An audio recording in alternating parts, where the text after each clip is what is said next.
Welcome to the Intoxicated Podcast, a weekly comedy talk show that dives into the personal lives of comedians, experts, and creators. I'm your host, Sarah McClellan, a very amateur stand-up comedian and self-proclaimed sad girl. It's the comedy podcast with a lot of heart. Feel hard and talk hard. This is the Intoxicated Podcast. You're pretty soft-spoken, though. You're not like a loud. No, You're not a yelly all. comedian. No. And because I've seen your stuff on TikTok or whatever. It's always funny when I bring like my normie friends to comedy shows, because they'll always just be like, "That guy was really yelly." Because like, a lot of guys can tend to have that really like yelly presence, but you're super chill on stage, which is a very refreshing thing I think that is. I feel like I've never really been a high energy person in general. Like I was always shy and nervous. Yeah. So it kind of just translated to the stage. And then when I started to get more comfortable, I felt like I couldn't sell the jokes as well. So I kind of just dialed the energy back again a little bit. Just to find that sweet spot. Sometimes jokes are so dumb that if you sound confident saying it, it sounds weird. Ooh. At least that's what I've found. If I sound very confident saying some of the stuff I say, well, you lean into like the awkwardness of like everyday life. So like I think that would make sense, because you want to come off as a character that's relatable. Well, not even come off, like you just are. Yeah. You are a character that's relatable, because the things that you talk about are very like based in real life, from what I've noticed. Lately I think there's definitely some like ADHD undiagnosed going on, but it's a lot of like to the club. It's a lot of like things that I see or experience, and then just what if, like my mind will kind of go down that rabbit hole of where this thing is kind of going. So they all have some truth to it at this point, I think, for the most part. I love that. But it just like, where it ends could be not even remotely close to what happened. I'm always fascinated with how people come up with jokes, because like it's like different for everybody, but I'm in such a funk right now where I can't write a fucking joke. If someone pointed a gun at my head, I wouldn't be able to write something. I'm in such a funk. It happens though, like, because I did that. There was like, I feel like there's a solid year and a half where I was like, I feel like I haven't written anything. And then also, that's good to hear. And, for me, and COVID didn't help with that either, because there was nothing going on. So it was like, even if I wrote something, I didn't want to write, because now I write a lot more almost from the stage, or very close to, like yesterday I was talking about like IKEA stuff, and that was all just me sitting in the car right before I walked in. Great. And I was just like playing with this idea of just things that I had witnessed while being at IKEA yesterday. And I was like, where can I take this? But I need to do it so close to the show that I don't second guess what I've written. Oh, well, there's something to that exact thing. The idea of like writing a joke right before a show. Those have always been the jokes I've loved the most and have gone further for me, because it's so authentic that you're so excited about it that you need to say it that night. And I remember when I first started comedy, I had come up with this joke about cream pies, literally on the way to an open mic, and like I sat down with Martin Edwards, and I was just like, oh, I thought of this joke on the way. Should I do it tonight? And he's like, nah, like give it some time. And I did it, and it did great, and it's still like a joke I do still. And it's like one of those like just very real, like, yeah, there's definitely something to that. You have to like take those nuggets when they come to you. I loved that IKEA joke. That was one of my favorite ones you did last night, actually. I liked where it was going. I got into that headspace of where can I take this? And it was literally just me sitting down in IKEA watching people try to pack their cars. And I was like, okay. And then from there, it's just kind of all the different areas that I could. I was literally there this morning for the first time in like years. And I was just like, wow, like you had the IKEA joke. And then today I went randomly. I was just like thinking about it the whole time. I was like, oh yeah, having IBS and IKEA would not be. So it's just like, you're like, at one point I was like, I think I need to go to the bathroom. And I have to figure out where that is. But then there's toilets all around you. Yes. And it's exhausting. You're like, ah. And then it's like, I think it fucks with your head a little bit because you're like, if you don't, like, you're like, I know where I need to go, but if I'm not actively thinking about it, I can just focus. But if you look and you're like, okay, there's a toilet there, there's one there, there's one there, there's one there. But these are all for It's show. not great for ADHD people, that's for sure. So It's none of it. So cheap there, though. So cheap. oh yeah, it's Truly so. Like, I'm just like, I don't think I'll ever own. Was it you? Or maybe it was Dave who had the joke last night about the Allen key. It might have been Dave. Yeah, it wasn't me. He was talking about how all his furniture can be assembled with an Allen key. It's just like, that's so real. yeah, but it's I think IKEA is so weird because it's like it's cheap, but then it still takes a long time to put it together. Yes. And if you so, factor in your time, what you think your time is worth, you could just spend that extra $40-$50 and get something. And if you have better. like a spouse or a roommate, like someone to help you, that's great. I don't get that. So like I like Structube, which is like Yeah. the slightly more expensive IKEA. I had a line that I forgot to throw in yesterday for that. For Structube? Yeah. It's because I literally got a bedside table from there, and it comes just assembled. Yeah. And you literally just screw legs on, and then that's it. So you have And to, even the few things that you do need to assemble, it's a lot more straightforward. Like you're like, okay, this is. what are we doing, IKEA? Make stuff a bit easier. Up your game, IKEA. Do you like the food at IKEA?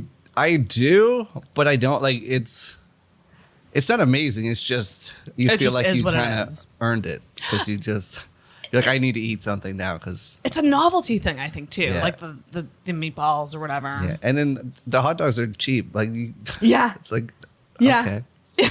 I'll take it. I love a like $1 hot dog. I have to get a cinnamon. I have to always get a nice warm. I had a cinnamon bun today. bun. So good. That's the best part of. And there's IKEA nothing for me. special about them. Like they're just No, like- they're just you can get them anywhere, but they're basic bitch cinnamon buns, Yeah. but because they're warmed up. And I think, like you said, you're walking around this fucking warehouse for so long, and then you have a cinnamon bun. It's just like, this is a treat. This is a treat. Okay, I love the like 7 minutes of IKEA talk as podcast warm up. So we're warmed up now. We're warmed up.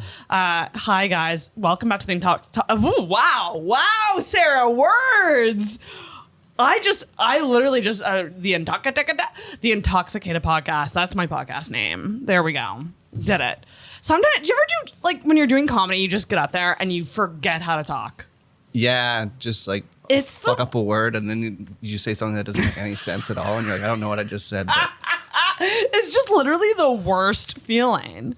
I am here with a very special guest. He is in town doing Yuck Yucks this weekend. Hails from St. John, yeah, New Brunswick. you Got go. it right, everybody. Not St. John's.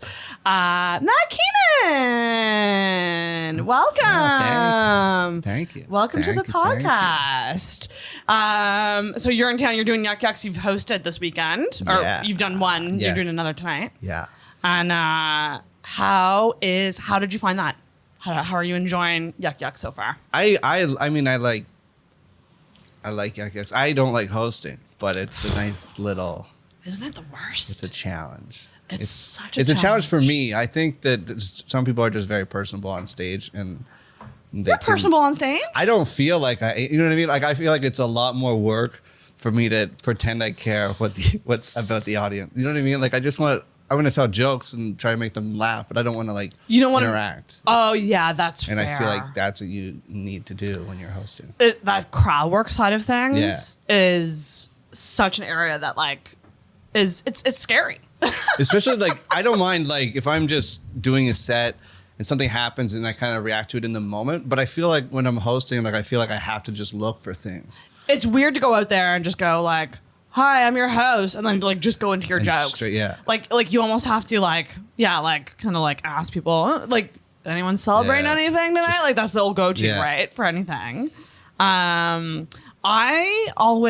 just ask questions all the time, and I know that that's kind of hacky, but like I will usually ask questions around like the like subject matter of my jokes just to get a feel for them to then go into my Yeah. jokes. But I know that that's like a very new comic thing to do. it's just like planned crowd work. Like, Well, I because so much of my stuff is about being single that like I just instantly go to who's single, who are my single, where are my single people at? It's an easy way to kind of transition into something though. It is. It's so, but I love easy. That's the thing. I don't like hard. I don't want things to be harder than it already is doing comedy.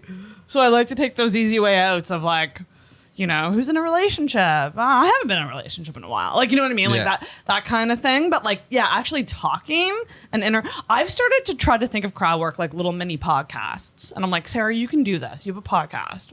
Just do this with the crowd somehow. That's true. There's ways for sure. There's ways. But like, it is scary because it's just like, yeah, what if they give you something that you have nothing clever to say? Yeah, I think back. The people I think that are really good at crowd work they kind of gear it where it's not as open-ended of a question. So they kind of have a general idea of how it's going to be answered, and then they can kind of play with it. Play off there depending on what direction the answer goes in. Like, you know, like the typical like asking people what they do for a living. Yeah. You know, you might have something banked in your head for like if it's a common thing or if it's something that's kind of weird. Like you might be able to think of something in that sense. But yeah, hosting is tough. I was saying last night, I'm like, I think it's one of the harder, like besides headlining, obviously, which is a lot. You have to do so much time, but like, it's probably the next hardest thing to do. Like in a standard comedy show. From everything that I've done, I think like pretty tough. Like, yeah, because like your headline, as long as you have the material and it's strong enough material, headlining is fine. But it's just, hosting it's a whole different beast. You really have to like, you really do have to be likable. That's like more so than funny almost. Yeah, in some ways, right? For sure. Yeah, it's tough. But you're here. You're from St. John. Yeah. You started comedy in St. John, or was it Toronto that you started in? No, I started in St. John. Yeah. Okay. And what? And then you made the move to Toronto. Yeah. Was that like just like night and day? The difference. I mean, it was just it was very like there's a lot of culture shock because it was a huge change just in city from city. But then it was just like it was very like I noticed very quickly how to like. There's pros and cons. You get a lot of shows where there's no crowd at all. Where St. John, there's not as many. New Brunswick in general, there's not as many mics going on, so people will bring out people to whatever shows they're on. Right. But if you have, like, I don't tell people that I'm doing an open mic. I just go and do it. Because I'm like, I don't want you to see me at this. I don't want you to judge. Go to a show where I'm getting paid and I'm trying to do well. That's I think it was like Travis who said once that our rehearsals look like shows to the outside world. Like people who aren't in comedy like might see an open mic poster and go, oh, you're on the show tonight. And it's just like, no, like we're working. Like this is work. Yeah. Like people don't understand that. It's always the worst too when you want to impress somebody and they go to an open mic where you're like trying out new jokes. And you're just like, oh God, this is not like an accurate representation of me. I'm still working this garbage out. It is trash right now. There's something though, like, I mean, I don't know how. I mean, everybody's kind of different, but like, I don't know. I found a way to just enjoy bombing. Oh, tell me about that because I have no idea how to do that. I mean, okay, I shouldn't say I enjoy it. If I'm doing good polished material and it's not fun. It's not fun to bomb on stuff that it normally does well. Yeah. But when I know I'm just working on something, I know that's just kind of part of the process. So I don't really care. I don't get too in my head about it. I just kind of like, okay, this didn't work or whatever. Right. Just have fun. What do you do when you know something's not going well? Do you lean into it or do you just power through? No, I don't power through anything. I still like I'll address what's going on. Yeah. So there's not that painful, like uncomfortable feeling of people not knowing that people thinking that you're not aware of what's going on. Like I'm very aware that it's not going well, but it's not. I don't want to just power because I feel like a lot of my jokes are all about timing. And if I power through it, then I'm butchering what little bit of quality is in that joke. Right. So you just kind of, it's all about being authentic and acknowledging, being self-aware so that the crowd knows that you're not a fucking idiot. Yeah, I mean, they know that I'm in it. Like I know I'm in it, but I'm not stupid. Like yeah. Like the classic thing is always just like, ooh. Like for me, I always just go to like, ooh, that one was too sad for you guys, or like I'll always like just kind of do that, like, ooh, that was a little too dark, right? Pushed a little too far, didn't I? And I'm just like, oh fuck, this is like the only way I know how to deal with like when something doesn't land, or I just ignore it and go into the next joke, which is that's just my fear of crowd work and spontaneity. That's why that's why I hate crowd work. I just don't do it because it's scary to me. You're going off course. No, you're going totally off course. You have no idea what the fuck is gonna happen. There's a lot of fun that comes out of it though, if it's successful. Yeah, that's true. Like I like it. I think for me, it's just like trying to mesh like conversational, like because I did streeter interviews recently for the podcast. And I had so much fun with that. And I found that I was like pretty clever and funny out on the street talking to people. And I'm just like, why can't this translate on stage when I'm doing crowd work? And I think it's my fear of forgetting. I'm scared to go off course because I'm scared to forget the jokes that are coming next. Yeah. That's my thing. I have a shit memory. Garbage. Yeah. I mean, and I think a lot of that kind of comes with time too, when you figure out if you kind of get it to a point, because like, I mean, when I was very bad, the first but even like I would say right up until I moved, at remembering, not even remembering my jokes, like those that's very easy, but just remembering the order that I want to do them in and how to group things together. Like I didn't know how to transition well at all. So it was just, I was always trying to think of like, how does this joke relate to that joke, to that one, and then how does everything flow together? But then I think, and that was the benefit of Toronto for me, was just the repetition of being able to be like, actually this makes more sense if I put it here, right? And it just kind of, I take those smaller jokes and kind of build a bigger joke. Right. You're building an act essentially. Yeah. Do you take set lists up on stage? Like just like listing the jokes. At an open mic, yes. I stopped doing it. Like I always have it close by if I really needed to. Usually I'll take my phone up and I'll record. And if I felt like I really needed to, I could just quickly back out. It's the only other thing that I have open. Like my phone's in airplane mode. I don't have to worry about any distractions. Oh, good tip. And it's like the only two apps that would be open would be my notepad and the recorder. But I'll leave it on the recorder because I don't want to constantly, I just want to kind of have an idea of how I'm doing for time. Right. And you don't want to rely too much on the set list. No, I don't. Before I would I would keep the set list open if I needed to. But now I'm like, if you know it's there, then I feel like you're more likely to look. God, if you just focus on, you're so right, the memory, then you don't think about it. I have yet to go up without notes. I mean, it's bad. It still takes time though, because I still, like, I went up. Not it depends on the show. Like if it's something super small, I rarely take notes unless I'm only working on new stuff and it's literally just a word. It's I title a joke and then right. It's not really I have nothing written. It's like I could have like 5 words and that's it just triggers 6-7 minutes of right. Oh my god. See, I can't relate to that though, because like all of my notes are like a word, but then a bunch of bullet points. And it's such a and I hate it about myself. And I think my next step is like, I just got to do like a short set with maybe I just need to like, first step would be put it on my notes app, like you said, and do what you did without a physical notebook up there.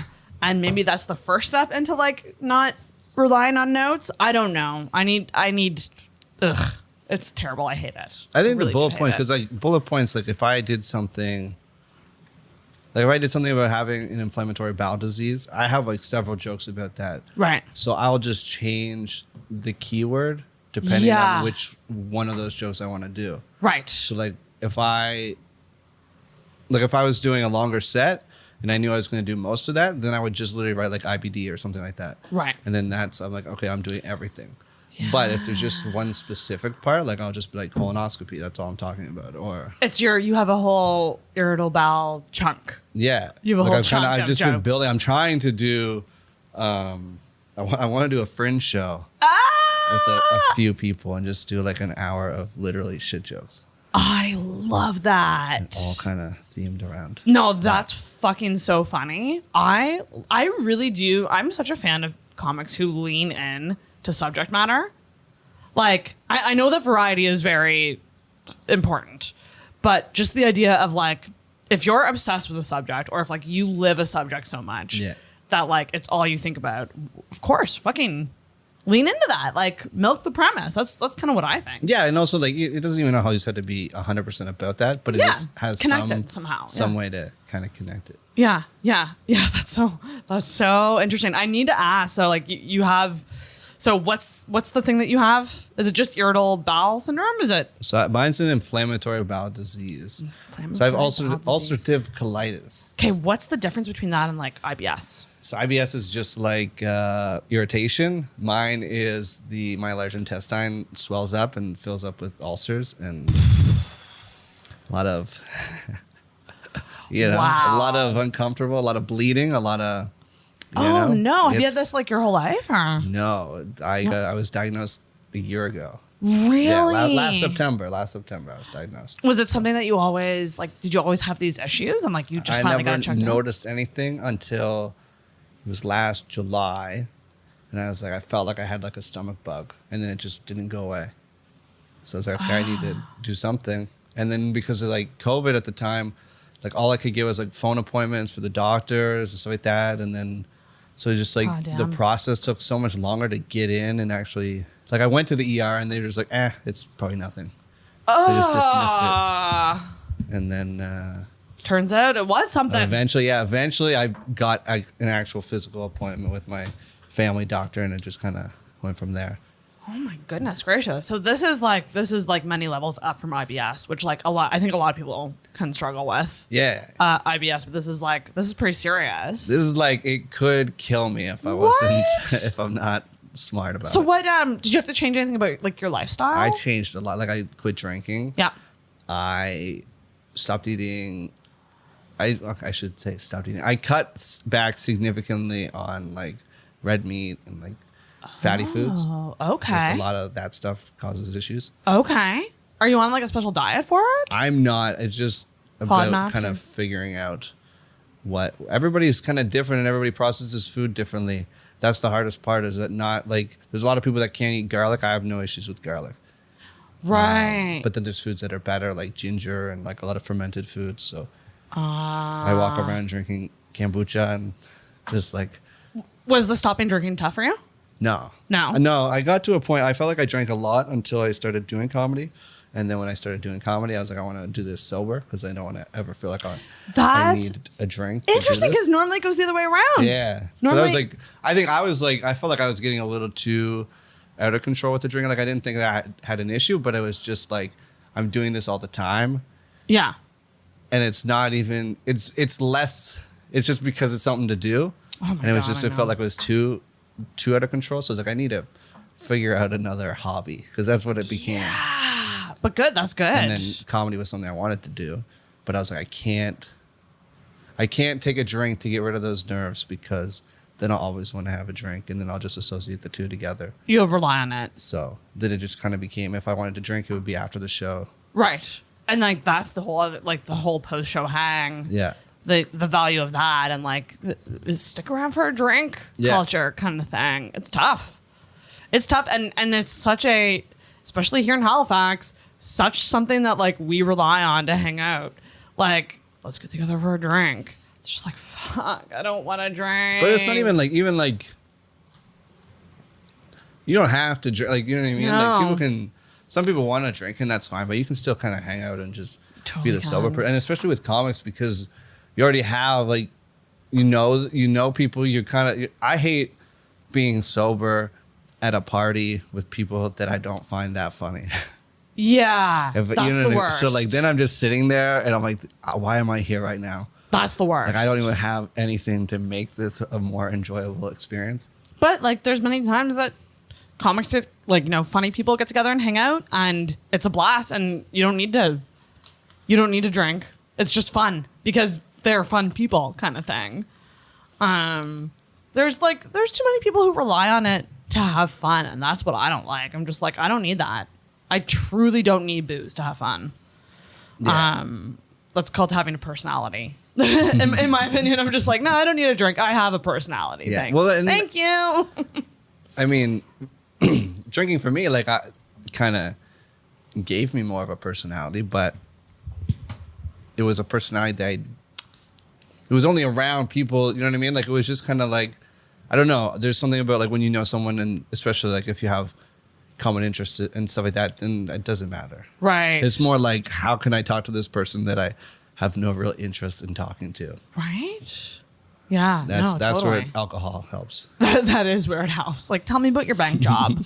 tell me about that.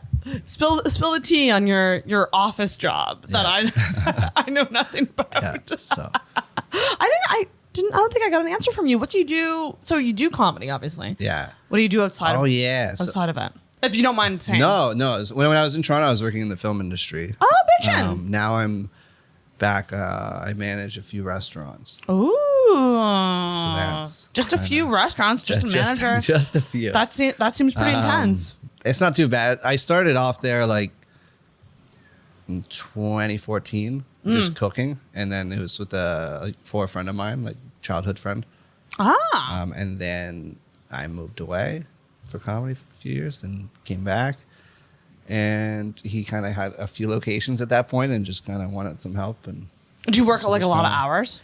No, I'm very like they're good to me. Like That's they're very good. like I work, like I'll dance with the 40 hours a week, but I don't like I'm flexible with like being able to take the nice. days off to do shows or. Oh, I was gonna say that's good because as soon as you Leave said early. restaurants, I was like, because like when I think of restaurant industry, I just think of night shifts. Yeah, no, I'm in the morning and then I'll feel the day out. That's if good. I need to stick around a little bit later, I'll stick around, but it usually doesn't interfere with That's really good. comedy, which is nice. Because that can be something that can really suck about working, which is like, Yeah. will this job like allow me to still do stand up? Yeah. Because there's a lot of people who work weird night shifts that trying to make a stand up career work, and it's just like, oh my god, that's tough. No, for sure. That's really tough. Okay. So, we'll get into the first segment. This is a weird one because I don't know you that well. I had only met you last night. So I was like, I'm trying to think of assumptions about Matt, and I'm struggling here. So I asked some people. Oh no. That's terrifying. Who did you ask? I asked my dear friend Lynn Woods. Okay. Well, let's see. Let's see what Lynn And thinks. well, first of all, okay, so I'm gonna first say, so this is what she said, not me. Okay. So I like this because then I don't have to take the brunt of it. So this is the assumption segment, everybody. So.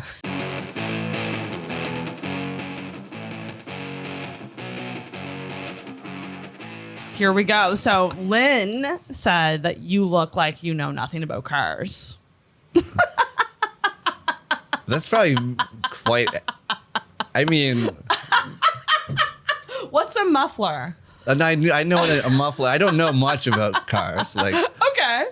I could Google something if I needed to, but You have one, right? I do have one. Yeah. Well, that's something. Listen, that's more than a lot of people. I know I have one. So Do you, that's, do you know the brand and model and Yeah, the specs and stuff? I don't know specs. I'm See- terrible with that. I don't know shit about cars. Like truly, like color is what I go on.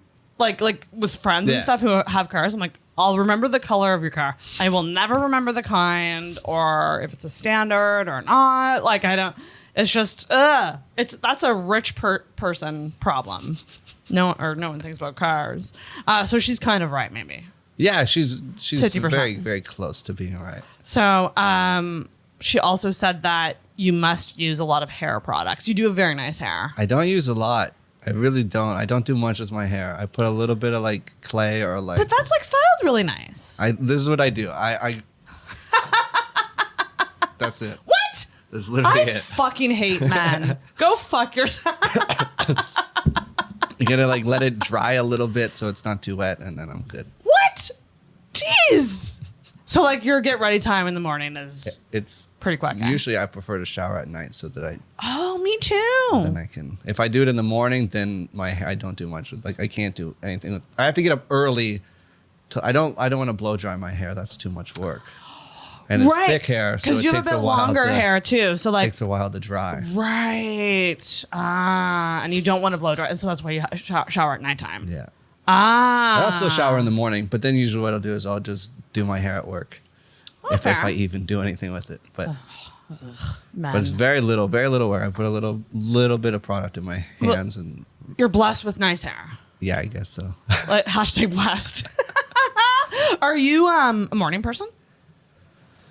I'm becoming more of a morning person. Same. How old are you again? 31. Okay. I was always a night person, but I always just Same. it's the life, like late shifts at restaurants and then comedy and. I really do think to be like really good at comedy and like to grind, I hate the word, but like you do need to have that ability to stay up late. I think it's beneficial in stand-up. If like you want to do shows. if you want to do shows, but also like the networking that happens after shows. Yeah. Or like even just, if you ever move to a city where shows start later, like I really think like being a night person is better than being a morning person for that reason. Getting off stage at 2:00 in the morning. Yeah. I've done that a lot. And there's a lot of people I know that truly, truly will leave after their sets because they have to go home to bed. And I'm like, I will just never be that. Like, it depends on the show. Like I guess so. Every show's kind of different, and also when the show ends. If it's late, like New Brunswick's weird because you're driving a lot. So if I'm doing something in Moncton, I'll stick around till the end of the show. I'll say hey to everybody, and then I'll leave. There's no hang. That is very fair, especially if you are driving long distances. And if you are bringing comics in that are driving back the same night, start your show a bit earlier, maybe. I don't know. Just a little thought. I'll do whatever. It doesn't really matter to me. But I also don't think comedy shows should start. 7 is too early. Yeah, so I think 7:38 is 7:38. Like 7:30 is depends on the weather too. Like summertime later. Yes. 8 is nice. 8:30. Like when you get to the point where people are no longer enjoying the weather. I would agree. So we have a new mic here in Halifax, bi-weekly mic at Freeman's, and it starts at 10. It's a late night mic. Those starts can be at 10 dangerous. p.m. Right? Do you think? Everybody's already very drunk to start, and then you're like, dude, I'm not competing. I got asked to host this week. Still have not confirmed or not because I'm thinking about it. I'm just like, nah, do I want to do that? I don't know. It depends on the show and if they're, I don't know. It's also a show up, go up show. Okay. So it's kind of like there's no curation. Okay. So yeah, that I don't know. That might be a bit rough. Yeah. I think more shows should do the whole and I'd love to know your thoughts on this. The like the idea of like a comic goes up and then they bring up the next comedian. Yeah, that's what I want to do with the one that we took over from Shane. Yeah. St. John, because I don't want to host. I don't want to host every week. I don't want to. Very fair. Because I would like to get it weekly, and I think it's very easy to do because it's in a venue where there's just people that are there. They're not really there for comedy, but they're there. They're there. As opposed to trying to bring people out. Right. And then people can just kind of go out, and it's going to be a lot of the different like people that are at the show. So there's no fear of actually working on your material because it's not the same crowd. You have a consistent mic. Yeah. And just do your set and then bring up the next comic. I think it's a great format. Because then you can have a couple people that kind of deal with the main structure of it. Like this is the lineup or this is whatever, but they don't have to stick around if they don't. Yes. And it actually puts the job back on the comedians to bring crowds back if someone does bad versus just the host. Yeah. Like if I went up and bombed and you were right after me. Yeah. You're now doing the work to clean up my mess, not the host. Which is good too, because there's a lot of people that don't want to host, but then that skill. Also complain about having to follow someone that bombed. Like you work on that. Yeah. Yes, work on that. Okay, I love this next one that Lynn said. Because when she said it, I was like, okay, I have to now go back and look now. He holds the mic so weird that I don't think he masturbates, is what Lynn said. And I went back and watched some clips. What's going on with your mic technique, Matt? What's happening? I didn't notice it last night. I did not notice it last night. I went back and watched clips and I'm going, what the hell is going on here? I barely hold on to it. You hold it literally like, just like, sits. let me see if I can. It literally just rests on my thumb. This is how he holds the mic. Like, kind of like this. I'm Matt Keenan. This is how I hold a mic. I use my thumb on the back to brace it. And then usually I'll end up talking with my fingers a little bit. So I might like point at something. Have you ever dropped the mic? No. Why do you hold it like that? Is it just comfortable for you to do that? That's just kind of how I don't know why it just progressively got lower and lower, like my grip. I didn't like holding it too high. Well, and then it just got to a point where I don't know. There was like a while where I didn't know what to do with my other hand. So it'd be in my pocket or behind my back. What do I do with my hands? And then if I was like referencing something, because I talk with my hands a lot. Yeah. I would always have like one hand kind of tucked away, and I would just start using my fingers. So I just kind of started holding it in a way where I could like reference something with my fingers. And that was just the easiest spot to hold. That's insane. I don't know why. Like a lot of people, like they either hate it or they like it because nobody holds it like that. I didn't even really like. That's the thing. I didn't really notice it last night. But it's maybe it's just like one of those things that like when you look for it, then you can't unsee it. And I think that's gonna be the case with you. Yeah, like, yeah, for sure. I'm not gonna be able to unsee how you hold the mic. The low mic thing is I wondered that. About like somehow some people hold it really low, and Travis said that it's very much so a pro thing to hold the mic lower. Like the higher up you hold it, the more uptight you probably are. Yeah. Do you know what I mean? Like the lower you hold the mic, the looser it is, so you're a little more comfortable. Yeah. It's a little more. It's not as like up to your face like that, which is like. Well, there's like, oh my God, also I there's just like, the mic. I feel like it's easier to like, if I want to swap hands for something. Yeah. Then because I now like, there's like certain things where I could like reference something and I want to use my other hand. Like I'm left-handed, so I hold the mic with my left hand. But sometimes there's a lot of like, if I'm talking with my hands, I'm using my left hand to reference. So if I do swap it over, it's nice to kind of, if I hold it low, I grab it kind of a little bit higher with the other hand, and then I just kind of like quickly like slide my hand down, and then it's the same. I'm always so scared that like I'll disconnect the cord though. Like I've never had any issues with that. People always ask me that too because it's right there. It's so bizarre. I've never seen someone hold the mic like you. It's crazy. But listen, if it works, it works. If it ain't broke, don't fix it. Yeah, you keep doing it if it's working for you. Works for me. I don't have. Some people say that they can't hear me sometimes, and I think it's maybe. I end up holding it a little bit too low, but maybe get that closer to your mouth. Yeah, I try to rest it on my chin as much as I can now. Lynn also said that your posture makes you seem like you're guilty of something. My posture. Are you guilty of anything? Do you have any deep dark secrets that you're hiding? No, I don't think so. What? I don't know. I don't know what my normal posture like. In what situation? Yeah, like when I'm on stage or when I'm not sure what she means. Sitting in conversation. Are you a sloucher or do you slouch? I kind of just sit how I'm sitting right now pretty much all the time. I think it's fine so far. Like I don't really know what she's talking about. When I see people that are too like their back looks too straight, I'm like, what did they do? Yeah, I would probably agree. People who look more stiff definitely look like more guilty. The Norman Bates kind of like stiffness. You kill people, I think. I am such a sloucher. Like I'm always hunching over, and it's at this point in life, I'm like, that's just gonna be who I am. Like it's not changing, you know. So those were the assumptions. Yeah, I do masturbate a lot, so we didn't answer that. Let's clarify. I do. I hold the mic how I hold it, but I also don't. But how often? No, actually, I don't masturbate a whole lot. It's really.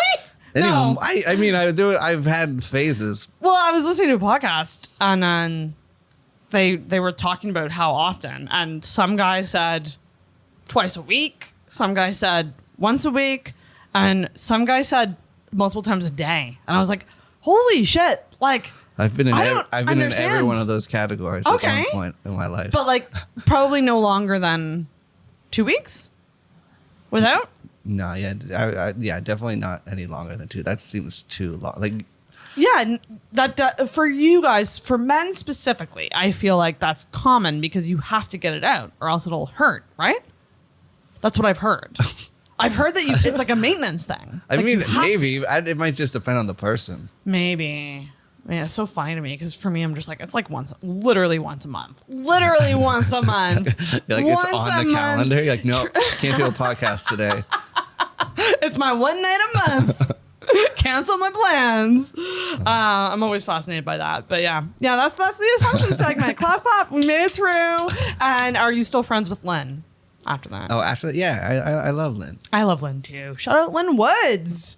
Lynn Woods helped me out with some assumptions about you.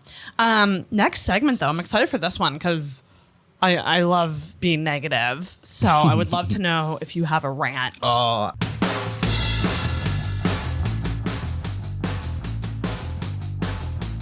social media. That's what I hate. Pop off. I don't know how hard I can go, but by social media, I think I mean more. I mean, I'm not active on Twitter.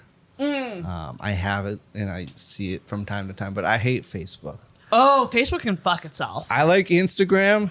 I think what I hate the most about Facebook is when it was no longer just likes, when you could do the laugh face and the care and the hearts and all this stuff like that, because you realize how shitty some people are when you see something like wholesome or something like serious and then people put the laugh face. I'm like, man, you guys are fucking terrible. And then the angry react. Yeah, and then I go into that rabbit hole of like clicking to then see. I'm like, why am I doing this? Yeah, like who is this person? There's like someone like talking about like something racist that happened to them, and then you see a laugh face. I'm like, what the fuck? And then I click on it and I start reading the comments. I'm like, man, people are terrible. It's a cesspool. Facebook is the worst out of all of the social medias for that reason. Because like Instagram, like you either like it or you don't. It's a picture. You throw comments. I don't really read through comments on Instagram. Yeah. Because like you can read comments on Instagram, but like it's not right in your face like it is on Facebook. Yeah. Facebook, like you can really see everything. I had a group chat recently send screenshots of like comedy posters. And literally just a fucking comedy show. Come on out for this great show at this brewery. And bunch of angry reactions. Why? Like, it's like those people literally they just don't want people to have joy. What is this? Why are you angry reacting to a comedy show? I think people are just sad inside and they don't know how to. Yeah. They don't. Everybody, I don't know. There's a lot of weird people that confuse me. It's so confusing. I deleted Facebook off my phone. Oh, good. I mean, I have it again, but no, like early. You're like, I'm not that good. Early into the pandemic, when I was like, oh, a lot of Trump stuff, a lot of like, the Black Lives Matter and like George Floyd and politics and everybody talking about COVID, and there was like so much going on, and I was like I realized how many people I just hated in the world. Yes. Based off of their thoughts on everything that was going on. I was like, this is too much. So I just deleted the app. Nice. And then the other thing is like all the push notifications, because that's what happens. You're like, oh, someone commented on your post. And then you kind of, you look at that, but then you start scrolling through things again. So at least if I just had to actively open up the web browser and go to it, I might glance once a day for a few minutes and that was that. Right. But then it became like when you're constantly getting notified about something, then I'm on it too much and I don't like it. And notifications for pages that you forgot you even liked. Yeah, but that's been good now. Like I think deleting Facebook and then kind of once things kind of got back to normal, then I was like, I need Facebook for like shows and stuff like that. Fuck. I downloaded it again, but anytime I got like a notification about something, it was like a reminder for me to like just unlike that page or unfollow this person. That's very true. It's a blessing in disguise. So. It's a chance for you to like clean up a little bit. Yeah. Clean up your page likes or whatever. Going back to what you said about like the reactions, I get very mad when people don't use the reactions correctly. You know what I hate? When someone dies and I'm like, do I put a heart one or do I do care? Which one am I? Do I love that they died, or do I care? This is exactly what I'm thinking. It's either a like. Do I like that they Care died? is the best one to do, I feel. I like the angry face. I'm like, I'm mad. That's why I'm mad. I'm mad they died. Fuck them. And then you're like confused. I think care is the most appropriate one. I really don't like when people love death announcements. Now, I sometimes I do it and I'm like, oh, this feels weird. If it's a post that ends with a positive message, so like if it's a post that's like, so and so died and this was their impact on my life and this is what we can learn from this person, that deserves a love. Yeah, because you're loving I guess the message that they're sharing, not the fact that someone died. But an announcement of someone's death. Yeah. I don't think you put a love react. It looks really bad in my opinion. Yeah, no, I sometimes I do, and a lot of times it depends on the person too. Yeah, it does. I'm like, because I'm like, how would I feel like nobody's actually doing that to be a dick. No, not at all. It just looks weird. It looks bad because like if you see it, it looks like a big heart. It's like all positive. Yeah. And then you see the post that it's connected to and you're like, that doesn't belong there. Even the care reaction, like I had a joke that like, you can tell how sad I am based on the amount of care reactions I get. Because like the care reaction is like this cute little guy hugging. It's like, these are for the people who don't get hugs in real life. Like they want the virtual hug. Like this cute little guy hugging. But like to me, that's the most appropriate one for a death announcement. Or sad react. Yeah, sad. I'm shameless with my sad reacts. Yeah. I'll use them a lot. Yeah, no, that's it's fitting, I think. I did hear Mark Zuckerberg on Rogan talking about Facebook, and he said he was talking about just like when things really started popping off when they introduced those emojis, because it never was. It used to just be like or not. Yeah, that's the thing. So nobody, and I think. But I read or I saw somewhere where they're like, that's just how the algorithm works. If you react to something in general, you're going to see stuff like that more often. He said that the angry, like they wanted to keep the angry reacts because he was like, it's an honest emotion. We want to show that people can express themselves with this emoticon. But if, like, say a post only got angry reactions, apparently, this is what he's saying. I don't know if I believe him. It doesn't actually count towards the algorithm. It won't push it further if it's only angry reactions. They only count the positive reactions. Maybe. But then I go, what are the positive ones? Is sad positive? Is care positive? Or is it just love and I feel like maybe all of them would be positive except for angry. But it's like weird because every post is different and it's geared towards something specific. Exactly, right? So like, angry people they'll be angry about whatever. You're going to have angry people that are mad at something positive because they're just sad people. Sad people. Facebook is the worst. And but you're someone like you post stuff on social media, but you're not an obsessive scroller, are you? Like on Instagram, Facebook? So much. I mean, I'll go through phases, but not nearly as much as it used to be. Yeah, it's really not good for now. Now, literally, I'll just think of something and I might quickly post something or share something about a show and then kind of leave it from there. I will say, like, Facebook is good for that. Like, I do still like a good Facebook status. Yeah. But it's also just like, it's so frustrating to me, just like the discrepancies between all the different platforms. Like I posted a video on TikTok, Facebook, Instagram, got nothing on Facebook. Nothing. Like not many likes. Yeah. Blew up on Instagram, did mediocre on TikTok. It's like there's no rhyme or reason to like how things do on like all these platforms. Like you just gotta they all have put their them own up. kind of Their own like weird algorithms and who it's being seen to and all of this. But Facebook's, I hate it. And it's so not user friendly anymore. Cause like I manage a business page for work and where we do have to post like reels and stuff. And I wanted to post a Facebook reel. Ugh. I just hate Facebook reels. Bottom of the totem pole. Bottom. couldn't figure out for the life of me how to post a reel on Facebook. There was no reel option. And I went through like settings and stuff. Could not for the life of me figure it out. Actually, I don't even know if I've ever posted any. Right? I'm like that. I'll do everything else. And it's a weird thing where it's like I have a page for like the podcast I manage at work and then Intoxicated. And on Intoxicated, when I go there, it just says, yeah, you can easily post a reel. It's just like on like the post thing, reel is an option. And it's not on my other one. And so I was like, what kind of page do I have? Like, is it a page type issue? Yeah, maybe. And then I couldn't even find that.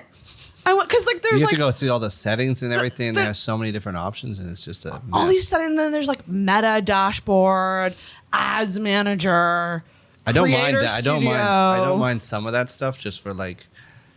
I mean, I'm not dealing with it a whole lot anymore, but like at work when I need to post about a holiday hours and things like that, just being able to like look ahead and just plan everything. Put that ahead, like put your. So I'm not like, oh shit, I forgot that we open later today. And, right. Well, bless you for updating your hours. Because some restaurants don't. I'm not even doing any that. of that stuff anymore. We passed because I'm terrible at it. But yeah. It's like, I mean, some people work in influencer marketing where it's that their whole job all day is to just interact with these fucking. I don't know, man. I think that they should just turn it off at a certain hour every day.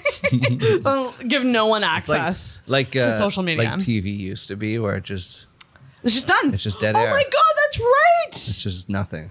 Holy shit! You get the little bars or the fuzzy like screen, and you're like, oh, I'm up too late. That's a core memory. Like that. Yes, it was your cue to. We need to stop talking at the sleepover and go to sleep now. Like there's nothing on. There's nothing on anymore. That's wild. That does not happen anymore. Holy shit! We got to bring that back. We got to make that like a thing with social media. I think. Like, so I started doing on your rant about social media. There's an app that I downloaded called Forest, and it's to help you like stay off your phone essentially. Because like I have a major phone addiction. Yeah. I hate how addicted to my phone I am. But essentially, you set a timer. It could be like 20 minutes, 15 minutes, half hour, whatever it is. And what it does is it plants a tree, like a little virtual tree, and if you click away from the app or like go to open another app, it like wilts your tree. Fuck. I would not give a shit about that tree. Like I think if it was a real tree and they were like, they have that option too. There's just like, there's just someone standing by who's going to destroy your tree if you take your eyes off of it. I'm like, okay. Send you like a video. It's like an ISIS video of them chopping down the tree. Yeah, I think there is a way that I think through the app that you can I think you pay and it can become a real tree or something. But it's like just the idea of like you get points if you successfully like don't open your phone during that time. You get points and then you get a tree added to your forest. And it's like kind of just like this reward kind of system to like stay off your phone. I've been really liking it. It's been working for me. I like the little dopamine hits I get from like knowing that I did something right. Yeah, I don't care that much. There's some things like when there was an app, I don't even think it exists anymore. I think it was like Carrots Rewards or whatever. Oh, yes, okay. And you would get like it would just track your steps like all the other apps do. But then they were like partnered with different they were partnered with like Scene.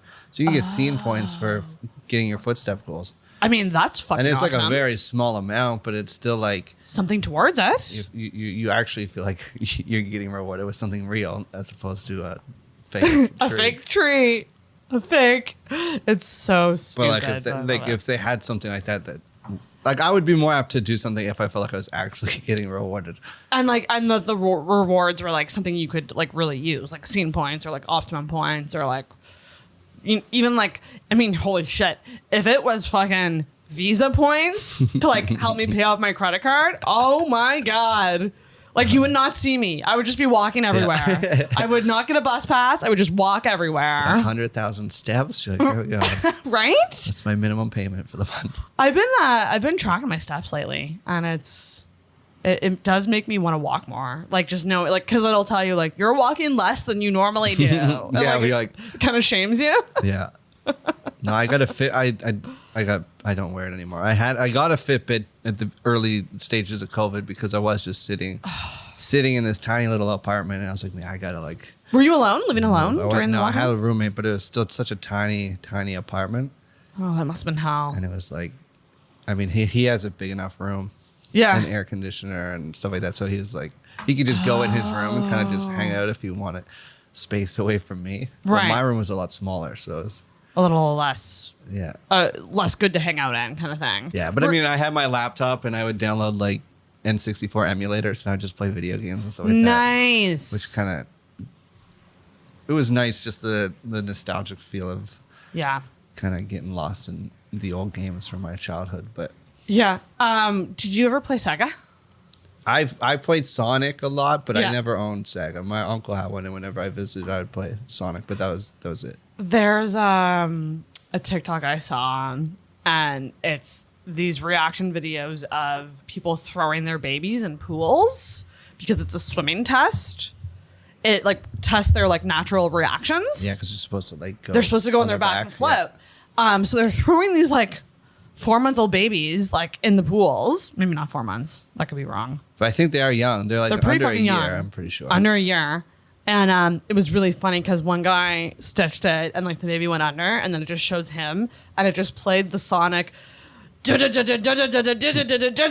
when Sonic goes when Sonic's underwater, you're like, uh oh. I was like, fuck, that is like so fucking funny because like that shit is my childhood. Like those sounds and Sega and Echo the Dolphin. I loved Echo the Dolphin. She was my favorite. I was a big N60. I mean, I played some. I always got like old systems from like my cousins. Whenever the new system would come out, they would give me. So like when Super Nintendo came out, I got their NES, and then that kind of thing. So I was like behind the times on that stuff. So I still got to play like the games that everybody in like the 80s were playing, even though I was playing them in like the mid 90s. With the updated, like, So Yeah. Oh my God, so funny. God bless Sega. I miss Sega. All right, next segment. Dun, dun, dun. You got my segments, right? yeah, I did this podcast once with a guest, and I was like, did I send you my segments? And they're like, no. I was like, shit. I got them, and then I thought about them on the drive. Okay, good stuff. So now we're going to take a little turn, go a bit deeper here. So I would love to know what's wrong with you. Yeah.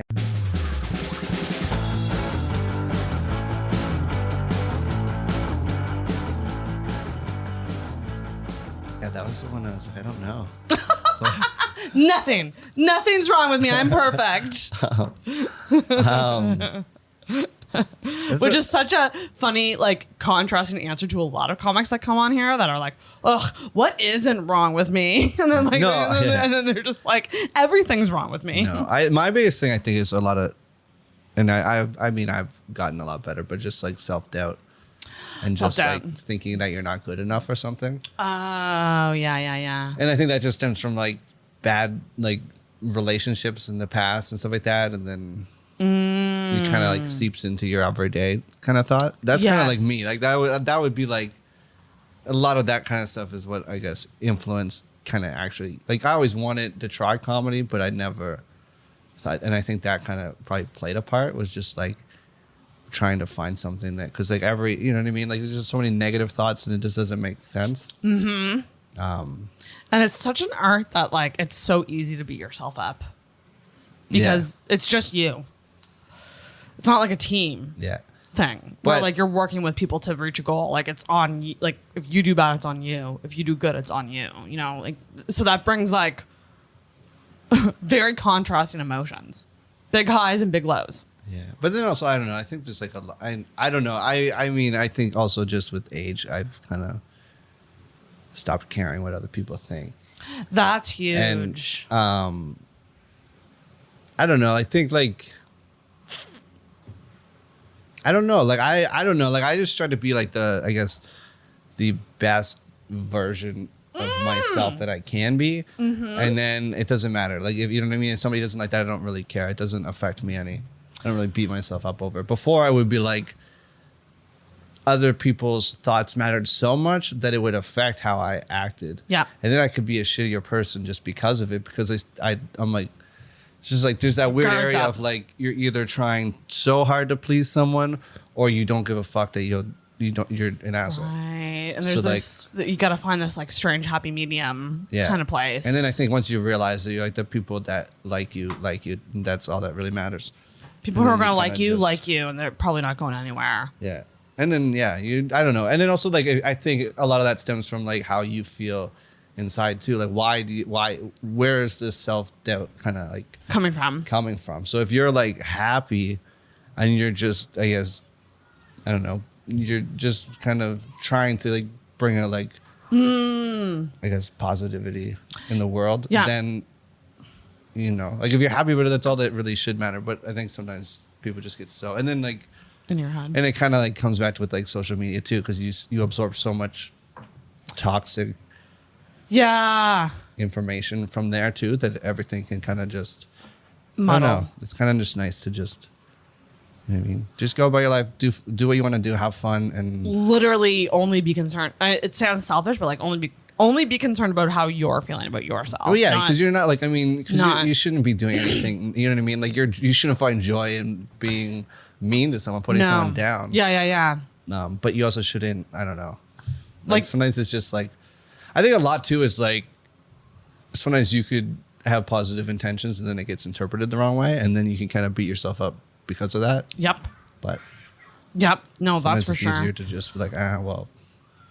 I have a weird theory about anxiety that's like essentially anxious people who are always so concerned about what other people think of them are actually narcissists because they're assuming that they're being thought of. Yeah, that's true. And ever since I started thinking about it that way, I've cared way less what people think. That's actually a good.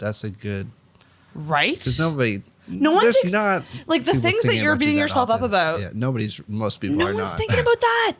No one's thinking about that. Yeah. Unless you're comedy colleagues, because we talk about each other all the time. That's just yeah. In that sense, but that's, I mean, you signed up for that at that point. You signed up for that. That's why I always make it like after shows and stuff. I make it very known about like things I'm aware didn't go well, so that my colleagues know that I'm not dumb. Like, I make a point to go, I know that one didn't land. Yeah, I fucked that up. I stumbled here. You know, that's like something I do a lot because I want them to know that I'm not dumb and that I know what happened. Yeah, there's pros and cons with that. Like, some people are just so like, some people think they do so well that I'm like, I don't think you saw the same thing that I saw. Yeah. And then other people beat themselves up so much, too much, when it doesn't make, like, I feel like there's benefits to being tough on yourself because but it's also like you have to also enjoy the wins. You do, and that's, don't be too tough. Like, find that balance, because like you can sometimes it goes better than you realize it went, just because something didn't. There could be one or two things that maybe didn't hit like you were expecting to, but the set as a whole went well. You can appreciate it as a whole. And you're not. Yeah. You're so like in your head about what didn't go well that you're forgetting about how well. Yeah. You know what I mean? Like, you're like, okay, a comic issue for sure. This I ate shit on this joke, but I got an applause break on another one. So like that, to me, that kind of balances it. Evens out. Well, I mean, and there's something to that, right? Like if you're just getting kind of meh throughout the whole set, like that kind of sucks. But like, say something doesn't land and then you get an applause break, like, hell yeah, you brought that. That was you bringing that back. Yeah, and then also like it's like, why didn't it work? There's like ways to like. I think if you always just think you did well, then you're not going to improve. Oh my god, there's so many people who are like that. It's just like if you look and you're like, okay, how could this be better? Yeah. Then you can. It's just going to be easier to improve instead of just being like, oh no, it's great. There's nothing for me to change. There's a lot of comics that tend to go, oh, it worked this night. It worked this night, so like that's good. It's done. I'll focus on a new set now. And I'm like, bitch, no, it's not done. No, if it was good, keep it going. Kathleen, like had a bunch of OnlyFans jokes, and like I also have a bunch of jokes about OnlyFans, but it was a premise that like kept doing well. And so rather than just going, okay, cool, that's it. I just went, okay, how much further can I go with this? What other little jokes can I put in about this? Like milk it to the fucking there's a lot that you can do, and like, or like if you're not sure where to go with it, you can always put it on the back burner. Yes. And then go revisit it when you have like a fresh To me, a joke is never really done. Like, even if it's a shit joke, keep it in your fucking unless it's so shit that you're like, no, this is not. There's like moments I think where you're like, this did not go well, but there's potential with this premise or this idea. It's just a matter of like figuring it out. Like I had this early in the COVID, someone sent a dick pic to me from a fake account of me. I heard that joke today, actually. And I was like, dude, I got to make a joke about this at some point, but I didn't know the direction to take it. So that's kind of been one of the newer jokes that I've been trying to figure it all out. It's so funny. Where to. And what's great about that is like, it's so individual to you. Yeah. That like, it'll be hard for anyone to do a similar joke to that. Cause like, that's such an individual experience. Yeah. And I think that's the thing is like when you have like, that's, sometimes it is just about the premise and what happened and then just figuring out which way makes the most sense to take it. Yeah. Like you can try so many different, like I think I ate shit working on an idea for that joke for an entire week. Just all different versions. Right. And none of them were the same as each other. They all had they were all related to that one specific thing, but they were nothing close, like comparable to each other. And it's just a matter of which one has the most potential once you figure out the angle. Yeah. And then from there, you can even build on that. You can try to build on that angle. Yeah, that's so true. Yeah, which ones? Yeah, like with tags and stuff. Like you just throw out a bunch of tags. You're like, okay, which one's consistently doing the best? And that's fun to do on stage too. Like that's something that I've. It's sometimes you'll get a lull in like a set because of it. But when you just kind of you're just in the moment and you're talking about something, and then from there you're just like, all right, your mind just kind of. It just goes, and I'll let it, instead of just being like, no, that's where the joke ends, next joke. I'll just be like, all right, tag, but just follow see the if thought. I can kind of, and then sometimes it doesn't. Sometimes you just watch you're like, okay, that didn't go where I thought it was going to go, but it's. But you did. But then there's like also like peace of mind of knowing, well, I can just go back to the material from that's right. Anyway. There's always something there. Just work it. Like it's never done. Don't do it twice and think it's done.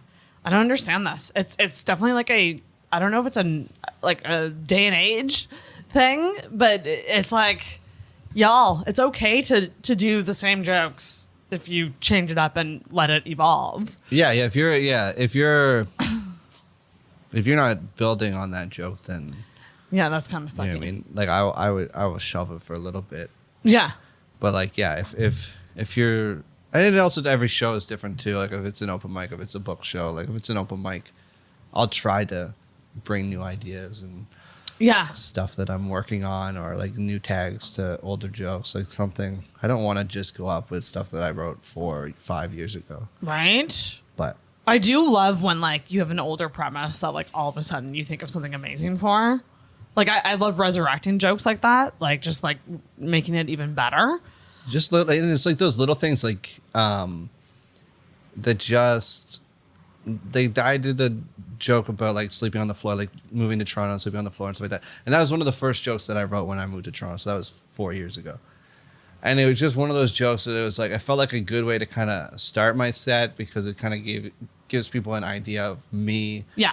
And that kind of thing. But I get so tired of it. Right. And then I thought of a new line maybe 6 months ago that I was able to work into it, and it just kind of it like brought more life to the joke, and I started enjoying doing it again. It refreshed it. So it gave it like a refreshing it's just take. It was just a quick little line that just adds a lot more to kind of almost like it's almost like there's like a not a lull in the joke, but it's more of like a build up, and it just kind of added a tag in the middle of that build up, which just made the joke on a whole a lot better, but made it better and still gave the idea of who you are, like which was the intent of you doing that. Yeah, so it's that's always a nice feeling but it's like it is hard when you don't know where to take that joke anymore. Yeah, it's like where the fuck else can I go with this? Do you ever get like you have some cool accomplishments? So you've an album, right? Yeah, you have an album.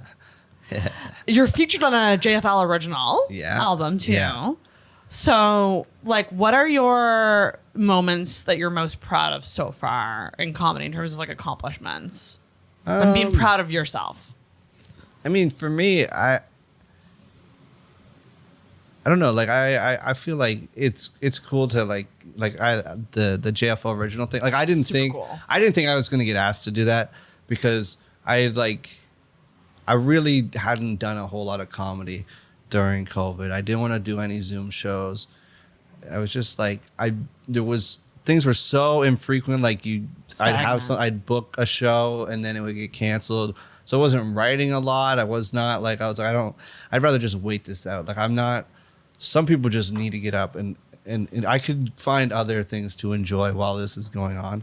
Yeah. Because it's just like, I would rather just not do it for a year than to do it twice in that year. Because I feel like I'm not gaining anything from that. Like you're like kind of funny in a weird way. Like, because I'm not going to try anything. Like, it's like, I want to try something new. And I always want to try to have, like, pretty much every show I do, I try to think of something that's fresh.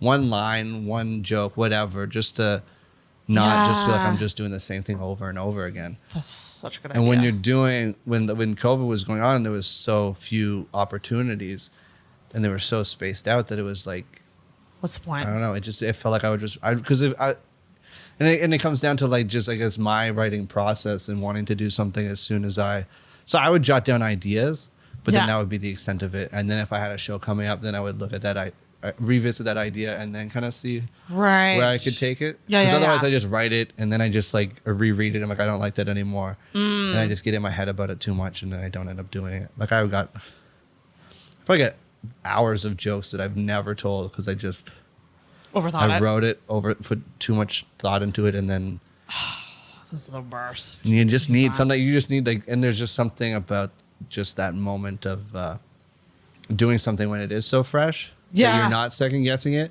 Yeah. And then you hear the reaction to it and it kind of answers a lot of the doubts you would have had if you, because I don't have to like, and everybody's different. Like I kind of just let my mind wander when I do sit down and write. Like before I would be so focused on every word was so particular.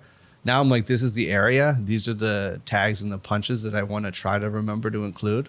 Right. But this is where I want to start and this is where I want to end. And hopefully I get everything in them. And then from there you can kind of build on it. But if I just sit there and I'm like, everything I try to commit to memory, then that's when I start like, is that funny? Or do I just think it's funny? Is it? And then it's like you're forcing things. And then it doesn't feel as organic and it doesn't feel as organic. loose. Yeah, It feels way too scripted. Yeah. It's so interesting because there are some people who literally write out word for word their jokes. I used to be like that, and I think there's nothing wrong with it. I think everybody's it's just everyone's different, yeah. Yeah, I think that's my biggest thing is like, in order for me to feel like myself up there, I feel like I need to know, like there's like, I've gotten it to a point where pretty much everything I say is intentional, but that's not my writing process. Once I figure out what makes the most sense for a joke, then it kind of like I can kind of commit that version of it to memory, but I don't want to figure that out before I even say the joke. Yeah, fair. And it just I think it can fuck with your timing and the pacing of the joke anyway if you're so focused on every specific word. Every single word and saying that in this exact way kind of thing. You can trim the fat afterwards. You can kind of make the adjustments. Just something about being able to get it out quickly and then work on it from there. Yes. Yeah. It doesn't have to be this. And I love just throwing thoughts out there. Yeah, no, sometimes. So you just have a thought and you just say it. And sometimes it's terrible and you're like, well, whatever. Yeah. It's fine. Yeah. There's nothing better than like when you think of something and you think it's good and you do it and it does well. That's the best feeling. The worst feeling is there's so many jokes I want to write that it's that sitting down and trying to force it. Like, oh, there's something funny in here, but what is it? What's the funny? I hate those moments because it's just like, oh, one of these days I'm going to have a joke about this, but for now I just can't. But that's what I can't make it work. I can't make it work. At least, revisit it with sometimes you're so focused and you can't figure it out, and then something might click later. And something might click later. So it's like, yeah, I mean, everything is kind of, and there's like I found too, like a lot of times is like I'll have an idea and then I won't do anything with it.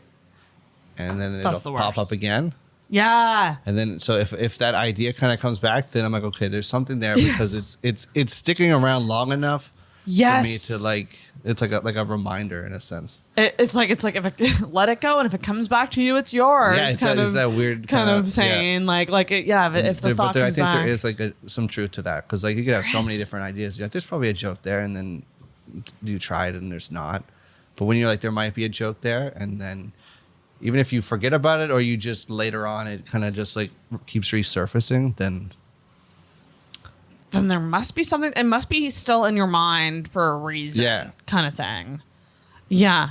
And do you how do you organize your jokes? Is it a Google Doc? Is it a notebook? Is it all up here? Don't say all up here because I'll fucking kick you out. It's mostly up. It's stop. Bad. It's really bad. No, man. It used to be everything written down word for word in like in a Google Doc, and then jokes titled, and then I got so lazy, and it literally just kind of stemmed from I think with Toronto being able to go up whenever, as kind of often as you want, just writing it from the stage more, and then just remembering the jokes that work. Oh my gosh. And then I'll just, when I do a longer set, I'd write a set list. So like I have jokes, like most of the jokes with the exception of a few are just from within the last couple of years because it's just what I like. And then if I have to do a longer set, then I have to, that's when it kind of throws me off. Like when all of a sudden I'm doing 20 again and I'm like, okay, this is 15 that I've written within the last year or so. I'll do this. And then think of what other jokes have I written? And then so it's my bad. God. Like I'm trying. That's terrifying I do have to me. Oh my God. I do have a Google Doc because I do want to record another album again too. Woo! But I have a Google Doc where I've actually been slowly writing everything down again, so that at the very least like titles of everything, so that I can kind of eventually figure that out. But it's something that should be done. Like I don't. That's funny. Nobody should just only rely because I think that would. But it probably means that you have a decent memory and yeah, for the most every once in a while I'll pull out a joke that I haven't done in a long time and I'll fuck it up terribly because it's just been so long. Yeah. But then usually I just have to run it if I run it through run it in my head one time, then I'm like, okay, I remember that joke. Do you actually practice rehearse? Not anymore. And then New Brunswick was big for just everything was like it'd stand in front of a mirror and I was just gonna say my thing. But I don't know. Now I literally even before I'll just be like, all right, what do I want to do? And some people are so in their head about it, and it's like I could work until 7:00 and then show up at 7:30 for an 8:00 show, and then I'll pull out my phone and be like, okay, I got to do 20 minutes today. So then I'm like, okay, this, and I'll just kind of build a set from there. Yeah. Yep. And then it's still a loose set. I'll do 20. If I got to do 20, then I'll have a set list that's about 25 minutes long. And I know roughly what I want to start with and what I want to end with. But just having those there is just kind of interesting. A memory thing. And if you're getting a light, then it's fine. If I'm not getting a light, then I risk running long. Right. But then at least it's almost just it's on a cue card in my head. Yeah. Just remember what I'm planning on doing.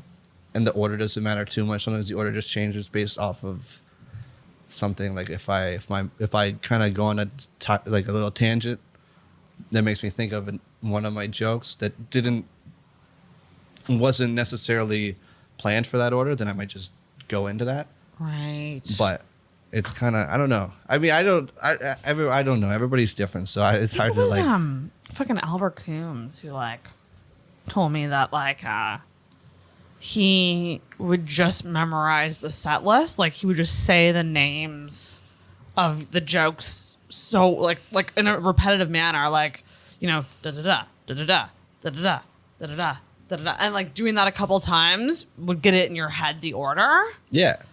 That's something I need to try. It's when I did the JFL recording, they gave us 10. I went long. They said 10 minutes, and I think I did 12. But I had How ran dare it. you. I Holy ran shit. I ran the set the day before, and it came in at 9.5 minutes. Oh, it's never what you ring it in as, though. And then Ever. it's always I can always keep it very, very close to it. But they said we're not super concerned, and they weren't lighting. That's fine. Which was fine too. But it's the same thing. Like I'd be like, okay, sleeping on a floor, Dollarama, losing weight, inflammatory bowel disease. Like it's just You just kind of you just remember the order. You just try. Yeah. cashier porn, mother son porn, like Yeah. albino blackberry. Like it's just a track list, and it's just figuring out the order. And then there's if you have your jokes memorized, and you kind of like you talked about like the bullet points. Yeah. If all those bullet points are just small jokes within a bigger chunk, Right. if you commit those, if you separate those in the sense that like you're not doing all of that, so you know that this one and this one and this one are all their own separate things. Oh my God. But that's the a great main point. one is Here's the theme, them as so to speak. the whole group. Yeah. Then you- That's interesting. Then you kind of drill that in, because then it's so much. You don't have to sit there, because it's impossible if you have to do like 20 minutes, 30 minutes, 40 minutes to just run through that whole set of what you're planning on doing. Once you have your jokes memorized, then just if you know your set list is 12 words or 12 titles, track titles, then just remember that order. Yes. Just focus on memorizing that order, because then you know what joke you're doing, and then you get a pause in the laughter. So you're like, I just did this joke, now I'm going into that one. I think that's what I got to do. I got to take out those bullet points and make them their own thing, because, like far too often I'll just do like OnlyFans and then bullet, all these parts of the joke. And it's like, no, I have to memorize that order now. So not only am I memorizing the order of the whole set, now I have to memorize how I say all the different parts of that joke. To me, they're a chunk, because they're all about the same subject. But I think if I want to, you're right. Like if I want to memorize those jokes and not forget certain things, I need to take them out and make them their own thing. Yeah, I mean, and everybody's process is going to be a little bit different. That's just what I found helped me for remembering for longer chunks. That's a great way to do it. You're not, and sometimes and I can be very bad and like kind of guilty of not actually like putting it off till too close to showtime. And then not remembering exactly the order that I wanted to tell and what jokes I wanted to say. That's why it's wild to me that like some people just don't bring notes up, because like I bring a set list up every time. I think, but I mean, you can still do it as long as you know. Yeah. You just have to. Sometimes it's literally just a crutch, and you don't actually need it. Oh my God. You just think you do. It's such a crutch. Such a crutch. There needs to be an app. There should be an app that's a timer, but also it should be the timer here, and then a little notes section here. That's what we need for comedy. So just you have both of them open, right? Yeah, so that you can just kind of see. Like that would be really nice. There should be a notes combined with timer app. Maybe I'll get on that. Do you ever get imposter syndrome with comedy stuff? No, I don't think so. No. That's great. I don't know. I don't know. I feel like at this point I'm very just like, I don't know. I just kind of go with the flow, and I just do whatever I want to do, and that's a great. There's nothing. There's nothing that bothers me at this point, I think, in comedy, and I think that just could be like. Do you ever get slumps and schlumps? I do, yeah, but I don't beat myself up over them. What's that like? But it's like, I think, I don't know. No pressure slumps? Tell me more. I did a show recently, and I don't know. Chris Hovey was like, he said something, and I was like, dude, just don't worry about it, man. Just go up. And he's like, yeah, you're the only person I know that is comfortable bombing, though. Like, I'm like, yeah, but it's fine. It's just, I'm not going up. Like, some people go up, I think, if it's a rough room, they kind of go up with the mindset that they're going to bomb. Which is never going to be good. But if you just kind of go up and you're like, whatever happens, happens. And literally the phrase, this does not matter. You guys, it literally doesn't matter. The people who are seeing you are going to forget about you in an hour's time. Like they just are. They're going to go home and forget your name, forget your face. That happens so often. Every once in a while, like I saw Steve-O the other day, and I had a couple people that came up to me like, "Hey, I saw you at Punchlines or something like that." But like that's like the extent of it. Yeah. I'm like, they don't know my name. Yeah. Well, unless it's like catastrophically bad, I feel like most people are probably just going to remember the ones that left an impression on them. Yeah. You know? So if you're recognized, it's probably like a good thing. If you're just mediocre, like you're probably not going to be. Yeah, you have to be so bad that they remember catastrophically bad, or like, they just remember. Yeah, they remember what they like. Like you need to have bombed in such a way that would be that it leaves an impression. That's like a theater performance for someone to remember it. Yeah, like it has to be like a legitimate train wreck where they're like, "This was so bad. Yeah, I need to remember who this person is, so I never see them again." And like, it's just, do you get nervous? Do you have issues with nerves at all? I've been nervous this weekend just because like hosting is it's not what I normally do. But for the most part, I don't. Like sometimes if I'm working with someone that I'm a big fan of, it might kind of get in my head a little bit. But the second you get on stage and you get that first laugh, then you're fine. But most of the time, it's more like if I'm doing something that's out of like my norm, out of the comfort zone. So where I don't host a whole lot. I'll get in my head about it a little bit. But as far as just doing it, I don't. It's very That's rare. good. Yeah. So you just genuinely enjoy it. Yeah. I don't know. It's just very fun, and it's just a matter of, I guess, of like separating your thoughts on. I don't know. I don't know how I'm. Just do the thing. I'm trying to say, but you just go out and have fun and not stress about it. Don't stress. Yeah. And I mean, it sounds like a cliche to say that, but you're not wrong. Like, I mean, it's hard. Hard. But who's the stress impacting? Only you. No one else. No, and there's a lot of truth to that, and I think, I don't know. Only you. I don't know, but everybody is different. They have their own kind of ways of doing it. But I just find if I'm not thinking too much, if I'm not too in my head about something, then it's gonna go smoother. So I'm just gonna try to. I find this podcast to be very like enlightening to me because it's like the people that used to intimidate me, I no longer find intimidating because I'm like we're all. Yeah, I was the same way when I started doing comedy. Like all the people that were like doing it, like for a while before me. There's like, you're like you, and then you're like, no, we're literally all the same. You're getting paid more. You might be a little bit funnier, but we're not. We're still calm. We're still. And there's nothing that equalizes like a pro and like a newbie than an open mic where the pro also doesn't do great on the show. Yeah, and you go, oh, okay, this is just what it is. No matter how successful. But you also learn from that too because you can kind of see the process that they're going through to get that. Like when you go to an open mic and it's an even playing field, you get the same crowd that doesn't want to, that's not there for comedy or whatever the case may be, and you have a new comic or a seasoned comic that are both working on new stuff. It's a very even playing field, but you're going to see what, I guess a more experienced comic is going to do to build that joke. Yeah. And then you can kind of see that process. And then if you watch, there's something beneficial of like watching someone who is very good at what they do.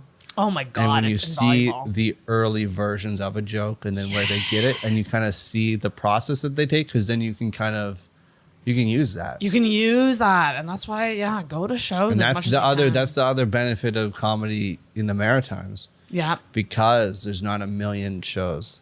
It's true. If you're at a mic and you're rushing to go to another mic, you're not seeing the evolution of a bit from someone who's experienced. That's very true. So if you can just sit there, you do your set, and you're like, I don't have anything else to do, so I'm going to stick it out to the end of this show. Truth. And you watch someone do something, and you get to see that. And then you see it a week later. And then you see 2 weeks later. You see that, and you see what they've changed and how they've changed just the delivery on it, the writing, just all of it. You can kind of implement a lot of that into your own. It's so true. Yeah, you got to watch, you got to observe to get better. That's for sure. All right. Well, So self-doubt, you sometimes doubt yourself. But honestly, from the sense I'm getting, you seem to have that figured out. Yeah, no, I really think, and maybe it sounds dumb, but I think like I am in like probably one of the best place. Yeah, it sounds weird when I say great. that out loud, but like I don't know, I just kind of got to a point where like I'm just happy. Yeah, I mean, happiness is big, and then also just like comfortable. Yep. Not because I think that's like you can kind of get happy, but then if you don't get comfortable in that happiness, if you get uncomfortable with that thing, then it can just throw everything off. But if you're like, no, this is fine. Yeah, I'm in a good place. Well, that's very refreshing to hear because so many comics just self-criticize themselves to death and to a point where they don't enjoy the art. And it's like really sad to see. Yeah, that's how I felt in Toronto though too. Was it got to that point where I was like, I don't like this. Yeah. I don't feel like I'm like I gained some, but I didn't feel like the sacrifice was worth what. And everybody like, I don't know, like I would see people that would go out and they would do 5-6 mics a night, pretty much every night of the week. And I was like, I don't know how you like. Tiring. Is it just practice? That's just what I think. Some people like just getting the words whatever. out. They just that's kind of their enjoyment, I guess. Me, I could do a couple, and then I could take a day off, and then I could do a couple. Like if I have a little bit of a break, then it allows me to write. It allows me to kind of look at something from a different perspective as opposed to just focusing on running that over and over and over and over again. True. And I also just don't find any enjoyment in that if I'm not improving on that joke. Yeah. But then just also again, like just the like my favorite shows when I was in Toronto were like little mini road gigs, like leaving the city. Sometimes you get booked on something in like Brampton or Hamilton or whatever. Right. And you just hop in a car with a few comics and you shoot the shit on the way up. You do your show. Nobody's really rushing back to do another mic. Right. And then so it's a little more chill. Like you do a little more breathe networking there. Yeah. As opposed to people just doing their set and going to the next one. Yeah, that's great. And so that was like my favorite part was just like there is a benefit 100% when you're working on something to do it and then go do another mic and do it again. Yeah. Because a lot of times you do something like that didn't work, but maybe if I had have done it this way, and it like supercharges that. So there's like something about like, especially like if I did something on like the West End and then went to the East End, and that subway ride, like 20 minutes of my time to just be like, how can I make those changes? And I just sit with headphones in, just alone with my thoughts, just figuring out how to all make up that here change. for Matt. But no notebooks for Matt. It's all up here. No, it's still no notes. No, there's still some phone scribbles. It's the phone stuff is coming back because I think that you should have that. Yeah, mine's been a lazy thing more than it's not a talent thing. It's very much just a laziness thing. It's 100% like I might scribble something in a notebook, but then that's it. That's funny. I'm just always so terrified that ideas will escape me. So I'm instantly write it down because I just know I'm going to, like you mentioned undiagnosed ADHD, like my brain, I don't know, can't hold on to a thought to save its life. Well, I like me, it's more just been like, if I'm interested in something, I can focus on that thing. Yeah. But I don't want to just, I don't know. Like I'm getting into the habit of writing things down again after after I've tried it. That's wild. No, I like that though. And you said that you record your sets? Yeah, I always record my audio. So you can always go back. So I have. You have it. You have record of it. Hours of audio. Do you record every single set? Every set. People like used to make fun of me because I still number my recordings, so I know technically how many sets I've done, and they're like, "Sarah, that's so stupid." And I'm like, it's just force of habit because I'm recording them anyway. Yeah. So I number them, set number blank, location. I used to, I don't go through that. I used to keep track of how many I did and then lost track. And lost track. Okay, I think you reach a point where it doesn't fucking matter. But no, like just even having everything, like I have 2 recording apps, which throws me off. I have one where I can actually adjust the gain and everything, which is nice. Whoa. I plug my mic in and just have a little lapel mic clipped under my shirt. And it connects to your phone? Yeah. What? So then that's what I do. Like this app is great because I'll adjust it because I find most of the recorder apps, if you plug a mic in, it's just very not great. Yeah, it sounds terrible. Holy shit. And that's Android, right? Or is it? Yeah, it's Android. The app is called ASR. ASR. Oh my God, interesting. That's Android? the best. That's the best app that I could find. And so like a lot of the times if I'm posting a clip, I might just have my camera at the back filming, and then I have my phone in my pocket with just a little USB-C mic, like lav mic clipped on the inside of my shirt. And because I can adjust the gain ahead of time, I have it set to where my It's corded though, right? It's not wireless. Yeah, no, it's corded. Oh, got you. But then it's just, I'll do that when if I'm not filming, I just set it down on the stool and record it. Yeah, exactly. To get some decent audio to go with the video is nice. That's a great without going through the hassle of setting up tip. A bunch of gear. No, yeah, it's just a small thing you can do to make the quality better. But it's like, because I think sometimes you see a video and then the audio is just so shit because it's just, you hear a million other things going, but being able to just have that clean audio. Have your audio just a little bit louder than the room noise. Dream. It's a dream. Yeah. Do people see the lapel mics? Maybe. I usually just clip it underneath. Like I'll clip it like just.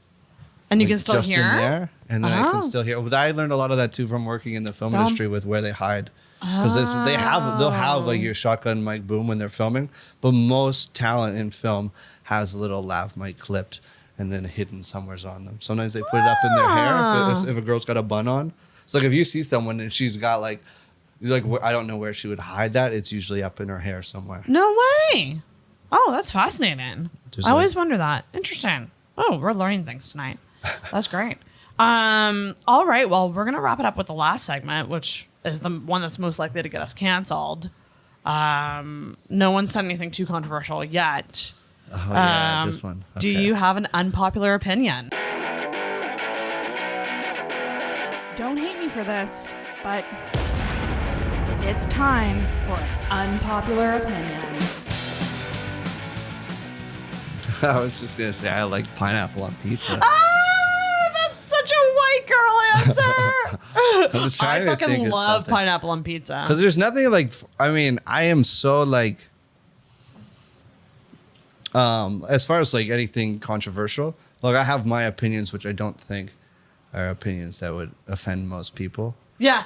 But I'm also like very like interested in other, like so many people are so far to one side or the other on a specific, like I'm very much like my opinion, like even abortion or something like that. You know what I mean? Like I'm pro-choice, but I want to hear what someone who's pro-life. I want to know their reasoning behind it and learn, because I think that we're so quick to just disassociate with someone that has a different opinion as us. And I think if you listen, you don't have to necessarily agree, but if you understand where they're coming from, you can learn a lot about them as a person. And it's literally just understanding. It's nothing more than that. Like you said, you don't have to agree. Yeah. But it is having that conversation that would, make you understand the other side. Because I'm very like middle ground, I guess, when it comes to politics. Like I'm left leaning, but I'm not so far left. Right. I'm not so far. I'm right. I don't know my lefts and rights right now. But I never know my lefts and rights, and I hate it when I'm like navigating like in a car with somebody. It's weird. Right, you should know because you're left-handed or you're right-handed. Well, I just point. I just go this way or this way. I like I'm like you were talking about how you talk with your hands. That's like me. I just go that way. That way. I don't say left and right. Yeah, it's too hard. It's too hard to do.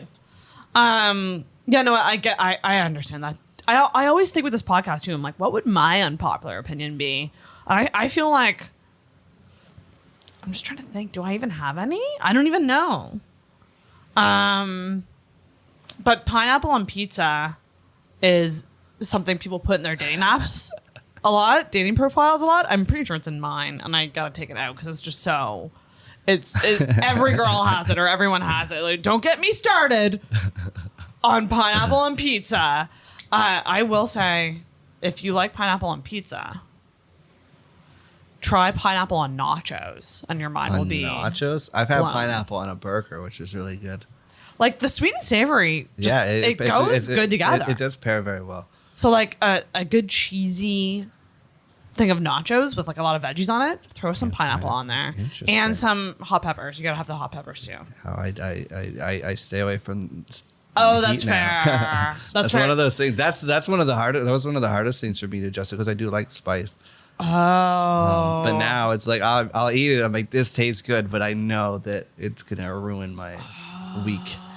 Gosh. So do you have like certain foods that are like on your no-fly list? like hot peppers? Yeah, I don't touch anything too spicy anymore. What about like carbs, like bread? Does bread not? So bread, like, so the easiest things for me to digest is like plain rice, pasta, bread, anything that's like kind of a simple bland carb. Yeah. The more complex, like the more not like nuts or seeds, the more your body has to work to break something down. That's when I potentially run into issues. But that usually only happens if I'm in a flare where something's already bothering me, then all the little things will bother me too. You on meds for that? Yeah, I take it's called Renflexis. It's an IV. No way. Yeah, right through my hand. It's a 2-hour thing every 8 weeks. I have to go to the clinic and I was on prednisone, which is a steroid. Okay. And I took that initially because my large intestine was so swollen that it was causing more issues. Holy shit. It has something to do with, I guess, your body, when it thinks that there's something wrong, will cause inflammation to try and protect itself. Right. But the inflammation is what was causing the issue. It thought that there was something wrong. Like, it's like your body thinks that there's something wrong, so it tries to prevent. Tries to help, tries to help it, but helping. there was nothing wrong, so that it causes the issue because of it. So that's kind of how I guess it works. Is like it thinks that there's something wrong, so it causes inflammation, and then that just causes a slew of other issues. That's wild. So then, what the prednisone does is it absolutely destroys your immune system, because that's your immune system is what's causing the inflammation. So does that have crazy side effects? Yeah, I got very, very like I started taking that in September of last year, and I was on a high dosage, and you're supposed to like kind of wean off of it. You can't quit cold turkey because it can ruin any progress that you've made. God. So you have to like wean off of it, but you have to figure out the right balance for your body. And I developed a dependency on it. Oh no. So when I started to come down, all the issues started coming back. So I had to go back to a high dosage and stay on a high dosage longer and come down slower.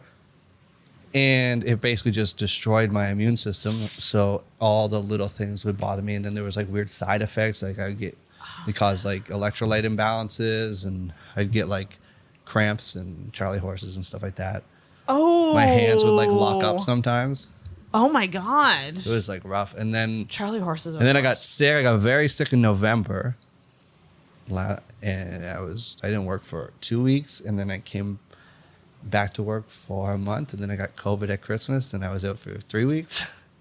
It was like just because my immune system was terrible that it couldn't, because of that's literally the medication is it's like, okay, we want your immune system to stop working so that the inflammation can come down. Insane. But then you still have to wean off of it. So even though the inflammation is down, you can't just quit or everything could come back. You kind of have to slowly wean down to see if it's going to come back or not. And did COVID hit you pretty bad then? Yeah, COVID just like, but it was like linger. Like when I got sick in November, it was worse than when I had COVID. But COVID it lasted longer. Yeah. So I just felt like drained and sluggish for a long time. I had a really bad migraine for a few days, and it was just like a lot. It was just like a lot going on, a lot of different things going on, but in like milder form, where when I got sick, it was like a bad migraine and like chills for like two pretty much 2 full weeks. Oh my God. But COVID was just kind of like a lot of different things, but like a milder version. But it was just too much that it was just exhausting. It was a bunch of things. Yeah. Mishmashed. So, but then when I started the other medication, that basically, it kills the cells that are fighting your body, that are attacking your body. But the downside is that they're your cancer cells, which are supposed to prevent you from getting cancer. So I'll probably get cancer eventually. Stop! What? There's got to be a better way to deal with this. The cancer will take me out at some point. I'm pretty confident. How often are do you get the flare-ups? Like, is it often? I've been pretty good, and I kind of know, like, I've gotten to a point where I kind of know what I can and can't eat, and I know if I eat something, sometimes I'm like, this might cause an issue, but if it's in a small dosage, I'm okay. Moderation, yeah. But if I go a little too crazy, then it will. But usually, like I haven't had I thought I was gonna have a flare up this weekend, and I was like, fuck, I want to be fucking not just from home. eating out and stuff, like just. Well, I don't even know what happened, but like Thursday on my way up, I was like, I don't feel good. Oh no! And then Thursday was a rough day, but I don't know. By the time yesterday came around, it was good. So I just had to kind of, you almost had to like, I had to be like strict. I had to be like, okay, I have to be very cautious with what I eat for the next 24 hours. Because if I add to it, then it'll just. I mean, really, everyone should be taking their health seriously with like, what they're taking in and stuff like that. I feel like just like the people who just go nuts all the time, like it's gonna catch up to you somehow. I'm sure. It just is, and so sure, in some ways, like something like this, like it sounds like it sucks, but like it also is making you make healthier choices. Yeah, it's kind of like a wake up. It's a wake up call in some senses, but it's also like, it's like weird in the sense that like there's a lot of like salad. I have to be very careful with salad because the roughage is hard to digest. It's hard for me to break down. You hear that? Healthy food is not all it's cut out to be. Like when you have to like, so like, if I'm in a flare, it has to be like steamed, like mushy vegetables. Like they say stay away from fruit and vegetables with skin. Because the skin is hard to break down. You need like purees of everything. Okay. Because the harder it is to break down, the more your body's working. Right. Which is what's called, you want to give your body a bit of a break so that it can focus on healing instead of trying to break down everything you're putting into it. That's so true. But I've gotten to that point where I've kind of, for the most part, like, and again, it's still kind of learning because it's only been a year, but.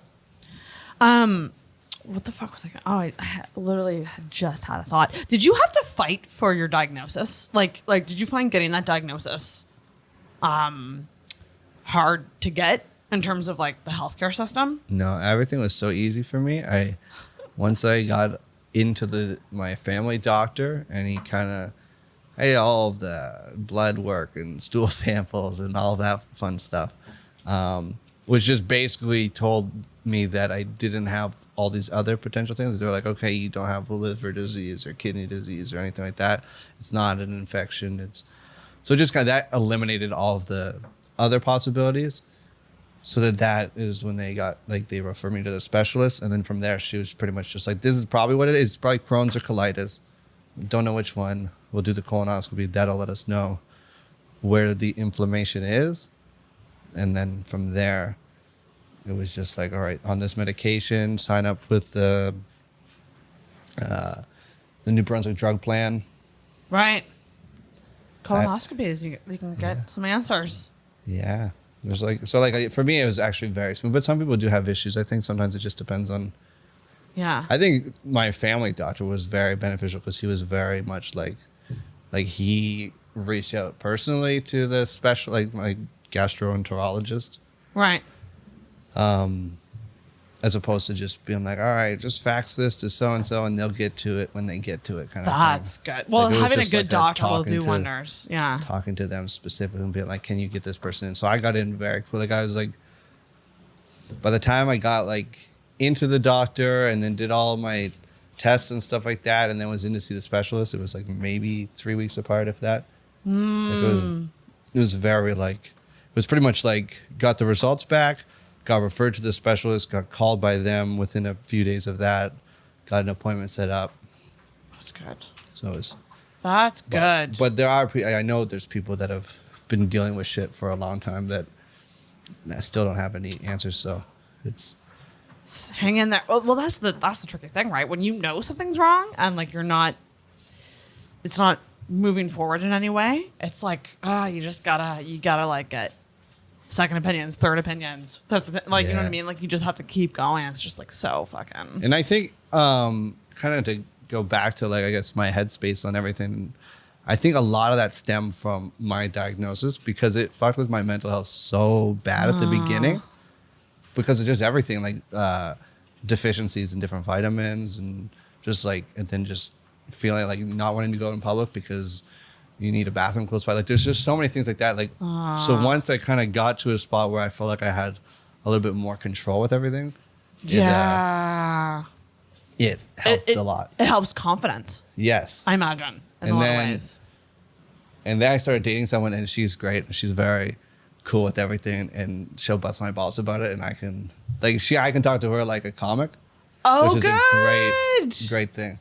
So like I can like be very like transparent and tell her all of the like too much info. Like I can go in full detail of what's going on with me. That's wonderful. And she's like, no, I want to know this because that helps too. How'd you meet? Apps?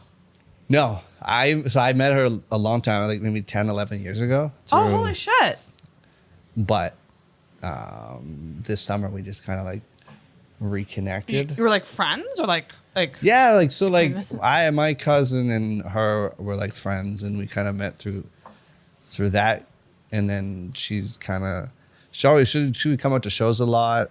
She got me my first corporate gig. No way. So like I always had like this like good rapport with her. We got along and then we hadn't talked in a few years. And then in June we kind of just randomly she said she slipped into my DMs. It was not intentional. It was just kind of like she commented on a story on Instagram. Yes, and then just kind of sparked a conversation with you, kind of catch up, and then nice. just kind of went from there. But that's been good just because like comedy is a nice outlet for what kind of goes on because I feel like I can kind of get things off of my chest. But sometimes when I need to be serious about something, I'll talk to her about it, which is that's really very great. nice. That's awesome. But I can do both with her, which is nice, and I can't do that with stand up.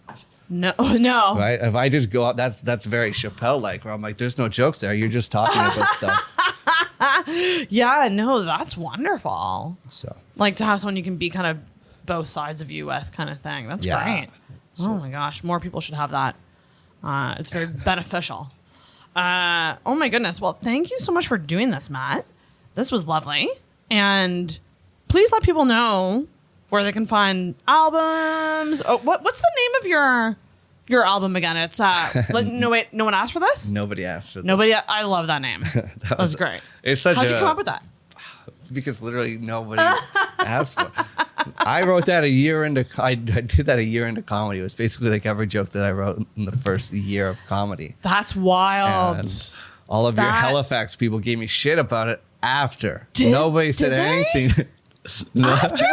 Who gave you shit? Nobody. Everybody. What? Yeah. Well, I mean, not everybody. I'll be honest. Not this, but most of them. A lot of In New Brunswick, nobody told me not to. I was like, man, I just want to document everything that I've written. They're like, oh, that's cool. And I was like, let's do it. And then nobody said anything. And then the second I like actually recorded it, then people start saying some things. That's just. But I don't care. Yeah, I mean, they can poo-poo if they want.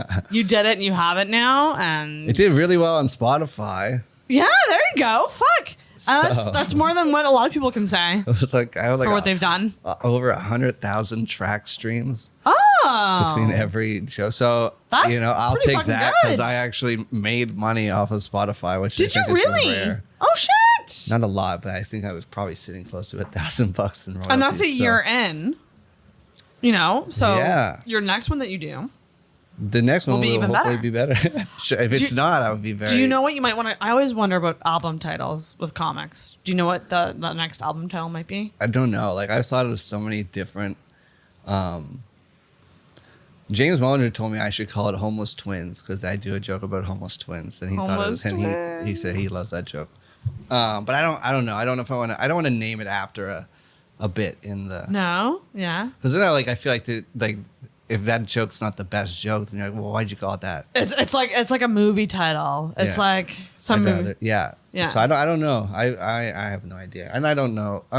My plan is to record something in the new year, but Oh, that's exciting. because it's been Been a while. the first one was after a year. This one will be 5 years of material since then. So Got some catching up to do. Was it hard to like logistically set up an album? Like did you find the process tough? I mean, I did not Recording it do and- it the proper way by any stretch. I literally just took the equipment that I have for podcasting and did everything on my own. Oh and my then god! Sent it to someone and paid them to But it's level everything out. But listen, you had equipment. At least you didn't like record it like on your phone. oh, that's the thing. I shouldn't say shit because I'm on Sirius XM now too. But when I listen to like Raw Dogs or like Just for Laughs Radio, like there's some where it just sounds like it was a Zoom mic at the back of the room that picked up everything. There's Right? no. Some people really don't give a shit. So you gave a shit, Yeah. which is good. But You should. I mean, give a shit. it doesn't sound the best, but it could be worse. It could be Because- far worse. I mean, bet you it sounds. That'll be the album title. It could be worse. There you go. You got your title. We'll see. Write that down in your brain. 'Cause you don't take notes. It'll be on this podcast. That's your audio reminder. Yeah, there we go. It could be worse. I mean, that's a good podcast name too. It's got to be taken already. Podcast names are so fucking Yeah, podcast there's a lot. I'm like, oh, this is cool. right. That was like when I did the one with my friend Sam. When we were like playing on our initials, we wanted to incorporate S&M into it. Yeah. So then we were like, the S&M show? No, that's taken. So I think we set it on Fun with S&M because we couldn't That's good. find that. Yeah, it's tough. The podcast names are fucking hard. There's so many that it's just like, yeah, chances are someone probably has your podcast name.